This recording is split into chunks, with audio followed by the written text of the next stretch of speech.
તો જય હિન્દ ને જય માતાજી ને રામે રામ ડાયરા ને. તો સી.આર. પાટીલે કાલ પાછા ભાંગડા વાઈટા છે કે છત્રપતિ શિવાજી મહારાજ કે પાટીદાર હતા. આવો કોઈ પાટીદાર સમાજે કોઈ દાવો નથી કર્યો કે છત્રપતિ શિવાજી મહારાજ પાટીદાર હતા. સી.આર. પાટીલ આવા ભાંગડા વાઈટા છે ને તો સી.આર. પાટીલને કહેવાનું જે તમારી ફાકા ફોજદારી હાકો ને એ હાકો, આ ઇતિહાસ બાબતનું તમે રહેવા દો, આમાં નહીં ભેગું થાય. તમારી ફાકા ફોજદારી જે ચાલુ હતી ને એ ચાલુ રાખો, આમાં નહીં ભેગું થાય, આ રહેવા દો. ને નીચે બેહેલામાંથી ને કોઈ ઊભું ન થયું, વિચાર તો કરો. ઉપર સ્ટેજ માથે બેઠા છે ને એમાંથી નહીં કોઈ ન બોલ્યું કે હમણાં કોઈ આ બીજી કોઈ પાર્ટીની સાથે હોત ને તો સવાલ કરવા પૂછી જાય. આમાં કોઈ સવાલ ન કર્યો. એ ભાજપના છે, ઓલા ઘાલી દે જેલમાં, બીક સમજ્યા. ઓલા ખબર છે જાતું કરી દે. બીજી કોઈ પાર્ટી હોય તો એ જાતું કરી દે.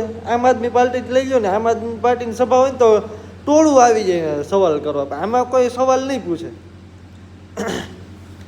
ખબર છે ગોલા કઈ દે હાલો નીકળો છટકો એટલે છટકવું પડે, થાય ઢોકાવાળી. અહીંયા સવાલ પૂછવામાં જીગર જોઈએ ભાઈ, એમને અહીંયા સવાલ ન થાય. અહીંયા ખાલી તાલી વગાડી શકો, બીજું કાંઈ તમારાથી થાય નહીં ને. એટલે આવું બધું છે. બાકી ગમે એવી ફાકા ફોજદારી મારે ને ગમે એવું ખોટું હોય ને તમારે તાળી જ પાડવાની, બાકી અહીંયા સવાલ ન થાય. એટલે આવું બધું છે, બધું હાલે. ગમે એવા પણ ફાકા હાવ આવું કોઈ દી પાટીદાર સમાજે કોઈ દી દાવો નથી કીધો કે છત્રપતિ શિવાજી મહારાજ પાટીદાર હતા. પણ આ ખરપો કઈ ગયો લ્યો સી.આર. પાટીલ.